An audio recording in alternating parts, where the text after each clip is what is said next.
Bonjour et bienvenue à toutes et à tous dans ce nouvel épisode de 701 On Air. Aujourd'hui, nous allons parler d'un projet phare pour l'École de l'air et de l'espace, la plateforme d'innovation aéronautique et spatiale. Nous recevons le général de division aérienne Pierre Réal, commandant de la base aérienne 701 et directeur général de l'École de l'air et de l'espace, ainsi que Monsieur Guillaume Rioux, directeur de ce projet novateur. Monsieur Rioux, en quelques mots, en quoi consiste ce projet ? Alors, le projet de plateforme d'innovation aéronautique et spatiale, c'est un projet qui vise à contribuer à moderniser et à transformer l'école par différents moyens.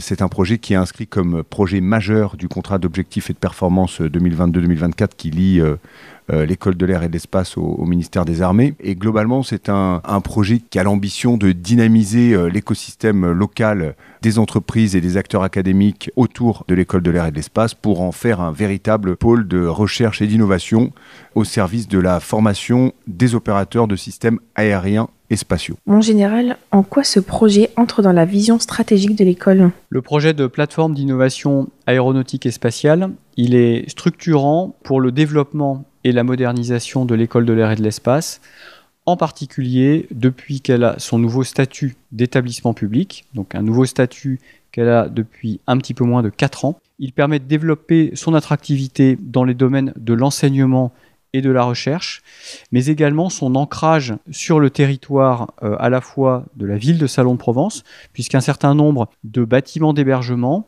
de bâtiments dédiés à l'accueil d'entreprises, de bâtiments dédiés à un futur espace muséal et de rayonnement sont prévus en bordure sud de la ville et à l'extérieur de la base aérienne. Ces projets sont également portés par le département et la métropole et également par la région, puisque les sujets d'enseignement, de recherche, comme les sujets muséaux et patrimoniaux, sont également dans des compétences de la région. Monsieur Rioux, pouvez-vous nous décrire plus précisément ce projet ? Le projet s'appuie sur plusieurs infrastructures. La première infrastructure, c'est le bâtiment NX qui sera localisé sur la base aérienne 701 et qui est qui sera un lieu dédié à l'enseignement, la recherche et l'innovation, avec un focus important sur la simulation, là aussi à des fins de recherche, d'innovation et de formation, simulation dans les milieux aériens, cyber et spatiaux. Donc des simulateurs distribués sur différents postes qui seront accessibles à des fins de formation au commandement, mais également à des fins de recherche via le monitoring des apprenants, in fine la mise à disposition et l'exploitation de données captées à partir de ces apprenants, et cette exploitation qui pourrait être faite par et bien sûr l'École de l'air et de l'espace, mais également des partenaires académiques ou des entreprises qui développeraient des solutions, soit pédagogiques, soit des solutions opérationnelles. On peut par exemple imaginer qu'un industriel propose en expérimentation un nouveau système et qu'en fonction des retours utilisateurs qu'il recevra, puisse faire évoluer son système afin qu'il réponde au mieux aux besoins des futurs opérationnels. Donc ça, c'est un premier volet. On a également une infrastructure qui sera positionnée à l'extérieur de la base aérienne 701. Celle-ci représente véritablement l'ouverture de l'École de l'air et de l'espace, l'ouverture sur la cité, l'ouverture sur des partenariats, entreprises, académiques, l'ouverture sur de nouvelles formations continues. Et pour ce faire, on aura un bâtiment d'environ, là aussi, 3000 m² qui présentera des surfaces accessibles pour des entreprises innovantes qui ont vocation à être partenaires, bien sûr, de l'École de l'air et de l'espace. Également un espace conférence-formation modulaire, donc un espace dans lequel on pourra organiser des formations à destination du grand public, mais aussi des formations, soit dans le cadre des formations continues déjà proposées par l'École de l'air et de l'espace, soit des formations qui seront proposées en partenariat avec des partenaires de l'école, et puis une zone rayonnement-recrutement qui permettra de faire connaître les formations proposées par l'École de l'air et de l'espace, mais plus globalement les missions de l'Armée de l'air et de l'espace, avec un volet aussi attractivité via la présentation des actions faites par les équipes de présentation de l'Armée de l'air et de l'espace, et un volet recrutement avec une antenne du CIRFA Air qui sera également présente. Et on a une troisième infrastructure qui sera également localisée à l'extérieur de la base aérienne 701, qui est une infrastructure support aux deux précédentes, qui vise à proposer une offre d'hébergement, séjour longue durée, notamment pour les élèves de 3e année de l'École de l'air et de l'espace, mais aussi pour des étudiants du pays salonnais, et des séjours courts pour des intervenants de l'école ou des stagiaires de la formation continue, dans le cadre des masters spécialisés par exemple, ou des stagiaires proposés par le CIFED, le Centre d'initiation et de formation aux équipages de drones. Et quels sont les objectifs ? Les objectifs de ce projet, c'est d'une part de raccourcir les processus d'innovation entre les chercheurs, les académiques, les entreprises et les opérationnels pour co-développer de nouveaux outils, qu'ils soient pédagogiques ou opérationnels, en utilisant notamment des données qui peuvent être captées à partir du monitoring des apprenants pour améliorer des interfaces home system par exemple, améliorer l'ergonomie de certains systèmes.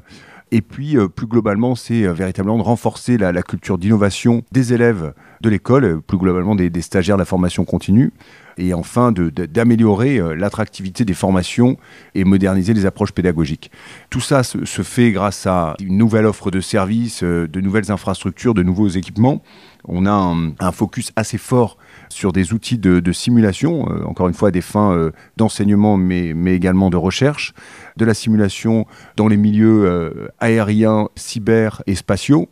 L'idée étant de pouvoir faire jouer des scénarios à des élèves officiers dans des conditions immersives les plus réalistes possibles à des fins de formation au commandement, formation aux opérations multimilieux, multichamps notamment. Pouvez-vous nous dire quelles sont les dates clés ? Le planning du projet, il est variable si on parle du bâtiment NX ou des autres bâtiments à l'extérieur de la base aérienne, mais globalement pour le bâtiment NX, on est sur un projet qui est prêt à partir.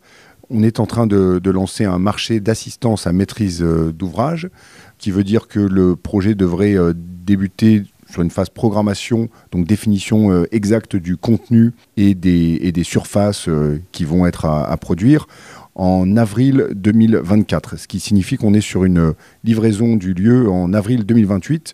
Ça, c'est pour le bâtiment donc NX, intérieur base aérienne. Et puis pour les deux autres bâtiments, cela dépend évidemment du bouclage du plan de financement.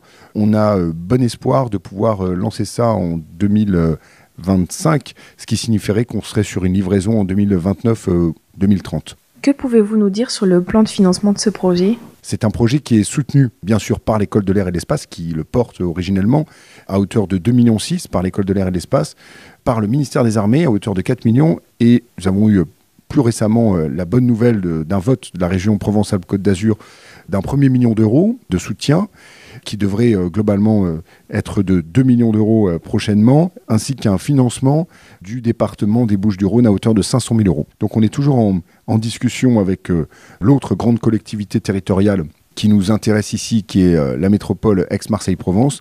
Et on vise aussi un soutien du projet par des mécènes privés, de grandes entreprises et puis des PME, de l'aéronautique, du spatial, de défense.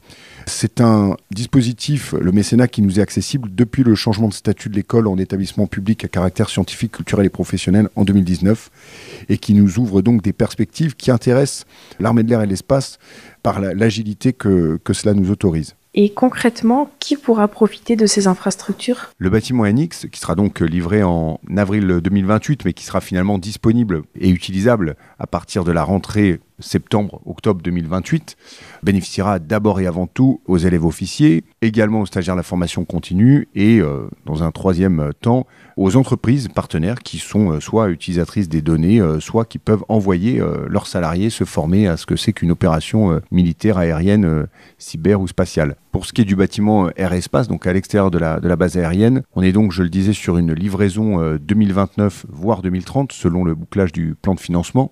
Ce qui veut dire que dans la foulée de la livraison, le bâtiment sera ouvert au grand public, aux stagiaires de la formation continue et aux entreprises. Ces infrastructures ont aussi vocation, bien sûr, à bénéficier aux enseignants-chercheurs, aux enseignants, plus globalement à tous les personnels de l'École de l'air et de l'espace, puisqu'ils vont contribuer à l'attractivité de notre école, également à l'attractivité des postes d'enseignants-chercheurs et enseignants qui y sont proposés. Ce projet phare du COP 2022-2026 de l'école est un sujet d'envergure qui permet d'assurer la montée en puissance de l'École de l'air et de l'espace, mais aussi la consolidation de ses activités.